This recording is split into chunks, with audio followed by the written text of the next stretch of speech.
केंद्रीय मंत्रिमंडल ने बुधवार को पूर्व राष्ट्रपति रामनाथ कोविंद वाली समिति की सिफारिश के अनुसार एक देश एक नेशन के प्रस्ताव को मंजूरी दे दी है। उच्च स्तरीय समिति ने लोकसभा चुनाव की घोषणा से पहले मार्च में रिपोर्ट सौंपी थी। समिति ने एक देश एक चुनाव को 2 चरणों में लागू करने की सिफारिश की है। इसके तहत पहले चरण में लोकसभा और राज्य विधानसभाओं के लिए एक साथ चुनाव कराए जाने के साथ दूसरे चरण में आम चुनाव में 100 दिनों के भीतर स्थानीय निकाय चुनाव कराने की योजना है। समिति की सिफारिशों को स्वीकार करने के बाद सरकार ने एक देश एक चुनाव योजना के तहत एक कदम आगे बढ़ाया है। वहीं एक साथ चुनाव कराने की यह कोशिश अब सिर्फ संख्या पर निर्भर है। कोविंद पैनल को अपनी राय देने वाले 47 राजनीतिक दलों में से 32 ने एक देश एक चुनाव के विचार का समर्थन किया है, जबकि 15 ने इसका विरोध किया है। ये 32 या तो भारतीय जनता पार्टी के सहयोगी हैं या राष्ट्रीय जनतांत्रिक गठबंधन के प्रति नरम रवैया रखते हैं। हालांकि बीजू जनता दल, जो कभी एनडीए का समर्थन करता था, अब वह इस योजना का विरोध कर रहा है। वहीं एक साथ चुनाव लागू करने के लिए कई संवैधानिक संशोधनों को पारित करना होगा। इसके लिए संसद में दोनों सदनों में 2/3 बहुमत की आवश्यकता होगी। इसके तहत लोकसभा में 361 वोट और राज्यसभा में 156 वोट चाहिए होंगे। लोकसभा में एनडीए के पास 293 सीटें हैं, जो आवश्यक से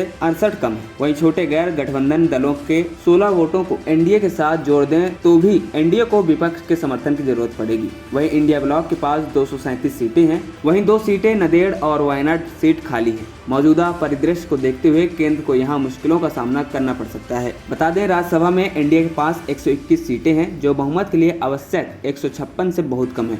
वहीं इंडिया ब्लॉक के पास 87 सीटें हैं, जो एनडीए की राह को एक और जटिल राह बताती है। वहीं राज्य स्तर पर एनडीए का 28 विधानसभाओं में 19 पर कब्जा है। इससे सरकार को राज्य स्तर पर संवैधानिक संशोधनों की पुष्टि करने के लिए बहुमत मिल जाएगा। हालांकि विपक्ष शासित राज्यों में प्रतिरोध की संभावना बनी रहेगी। वहीं प्रस्ताव का विरोध करने वाली 15 पार्टियों में से 5 दल कांग्रेस, आम आदमी पार्टी, द्रविड़ मुन्नेत्र कड़गम, तृणमूल कांग्रेस और भारतीय कम्युनिस्ट पार्टी विभिन्न राज्यों में सत्ता में है। इसके अतिरिक्त इंडिया ब्लॉक की सभी 10 पार्टियां एक देश एक चुनाव के विचार का खुलकर विरोध कर रही हैं। हालांकि बहुजन समाजवादी पार्टी ने शुरू में प्रस्ताव का विरोध किया, लेकिन वह राज्यसभा में केवल एक सांसद होने के बावजूद इसके पक्ष में है। वहीं संसद के अंदर अंतरदलीय समर्थन के बिना एनडीए को एक देश एक चुनाव के लिए आवश्यक संशोधनों को पारित करने के लिए मुश्किलों का सामना करना पड़ सकता है, जबकि एनडीए राज्य विधानसभा में मजबूत है। नवर्स बताते हुए कि एनडीए के पास संसद में दोनों सदनों में आवश्यक 2/3 बहुमत बहुत कम नंबर्स हैं। एएनपी टाइम्स की रिपोर्ट।